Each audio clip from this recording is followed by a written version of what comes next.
एकदाची लॉकडाऊनची सुरुवात झाली. अमेरिकेचे राष्ट्राध्यक्ष डोनाल्ड ट्रम्प यांनी अमेरिकेमध्ये लॉकडाऊन जाहीर केलेला आहे. 5 दिवसाचं युद्ध जरी त्यांनी थांबवलं असलं तरीही अमेरिकेमधली परिस्थिती ही युद्धजन्य आहे असं दिसायला लागलेलं आहे आणि अमेरिकेला आता पराभव मान्य करावा लागतोय की काय अशी परिस्थिती निर्माण झालेली आहे. ज्या अमेरिकेनं सुरुवातीला असं सांगितलं होतं की अवघ्या 5 तासामध्ये आम्ही इराणला हरवू आणि युद्ध जिंकू असं म्हटलेली अमेरिका 25 दिवसानंतर आपल्याच राज्यामध्ये आपल्याच देशामध्ये लॉकडाऊन जाहीर करते आहे.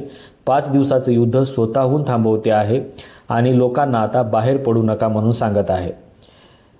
दुसऱ्या बाजूला इराणने मात्र युद्ध थांबवलेलं नाही. त्यांनी असं जाहीर केलेलं आहे की तुम्ही जरी युद्ध थांबवलेलं असलं तरी आम्ही युद्ध थांबवणार नाही जोपर्यंत आमच्या अटी आणि शर्ती मान्य होणार नाहीत. आमच्या अटी आणि शर्ती मान्य होईपर्यंत आमच्या बाजूने युद्ध सुरू राहील असं इराणने जाहीर केलेलं आहे.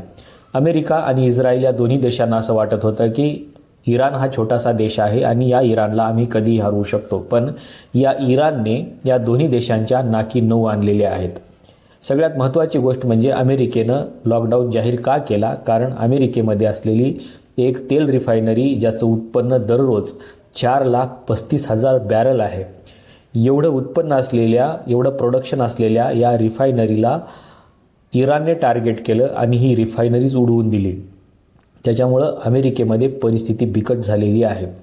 4,35,000 बॅरल जेथून उत्पन्न होत होतं आणि ते तेल अमेरिकेमध्ये पुरवठा केलं जात होतं, त्या तेल रिफायनरीलाच इराणने उडवून दिल्यामुळे ही सगळी परिस्थिती निर्माण झालेली आहे. आणि त्यामुळे 5 दिवसाचं युद्ध अमेरिकेने थांबवलेलं आहे आणि दुसऱ्या बाजूला अमेरिकेनं लॉकडाऊन देखील जाहीर केलेलं आहे. आता ही सगळी परिस्थिती पाहता तुम्ही विचार करा की अमेरिकेची नेमकी स्थिती काय असेल आणि अमेरिकेमधल्या जनतेला नेमकं काय वाटत असेल. जगाची महासत्ता म्हणून ओळख असलेली अमेरिका, सर्वात शक्तिशाली म्हणून ओळख असलेली अमेरिका आणि त्याच अमेरिकेला इराणने आता नमतं घेण्याशिवाय दुसरा कुठलाही पर्याय ठेवलेला नाही. असं वाटलं होतं अमेरिकेला की अमेरिकेचे राष्ट्राध्यक्ष खोमेनी हे जर मृत्यू पावले तर हे युद्ध आपण जिंकल्यासारखं आहे, पण चर्चा करणारी तेवढीच एक पिढी इराणमध्ये होती असं त्यांच्या नंतरच्या पिढीने सांगायला सुरुवात केलेली आहे. आता अमेरिका म्हणत आहे की आम्ही चर्चेला तयार आहोत, पण इराणने सांगितलेलं आहे की चर्चा करणारी सगळी लोक आता आमच्याकडली मृत झालेली आहेत, तुम्ही त्यांना मारलेलं आहे. आता आमच्याकडे चर्चा करायला माणूसच शिल्लक राहिलेला नाही. कारण तुम्हाला माहिती आहे की पहिली पिढी जी ज्येष्ठ असते तीच थोडीशी विचार करत असते, दुसरी पिढी त्यापेक्षा थोडा विचार करत असते, पण आता तिसऱ्या पिढीतले जे नेते आहेत हे नेते इराणचं नेतृत्व करायला लागलेले आहेत आणि त्यांनी सरळ सरळ विचार करणं सोडून दिलेलं आहे. त्यांच्यासमोर फक्त आता एकच पर्याय आहे, तो म्हणजे अमेरिकेला हरवणे आणि त्यासाठी ही तरुण पिढी काहीही करू शकते आणि म्हणून इराणमधले जी तरुणाई आहे ती तरुणाई आता माघार घ्यायला तयार नाही. आणि अमेरिकेला असं वाटत होतं की यांचे जे ज्येष्ठ नेते आहेत या ज्येष्ठ नेत्यांचा सगळ्यांचा मृत्यू झाला, तिथले जे काही ज्येष्ठ कमांडर आहेत, नेते आहेत किंवा नेतृत्व करणारे लोक आहेत हे जर संपले तर आपण इराणवर विजय प्राप्त करू, पण तसं झालं नाही. झालंय उलटं नेमकं.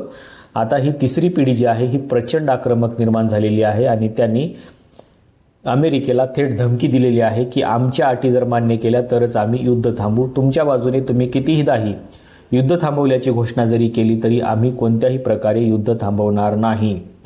आणि याचा परिणाम म्हणून अमेरिकेमध्ये लॉकडाऊन सुरू झालेला आहे. याची झळ भारतातल्या ग्रामीण भागापर्यंत देखील पोहोचू शकते. ती पोहोचलेली आहे, कारण ग्रामीण भागामध्ये आपल्याला माहिती आहे की तेलाचा तुटवडा आहे, गॅसचा तुटवडा आहे, CNG असेल, LPG असेल किंवा इतर ज्या काही गोष्टी आहेत त्या सगळ्यांचा तुटवडा झालेला आहे. सगळ्यात महत्त्वाची गोष्ट म्हणजे ग्रामीण भागामध्ये गॅसचा पुरवठा होत नाही म्हणून लोकांनी शेगड्या लावायला सुरुवात केली होती आणि लोक शेगड्या लावत आहेत म्हणून आता वीज कंपन्यांनी ते वीज बंद केलेली आहे. म्हणजे काय तर तिथे देखील दिवसा आता वीज कपात सुरू झालेली आहे.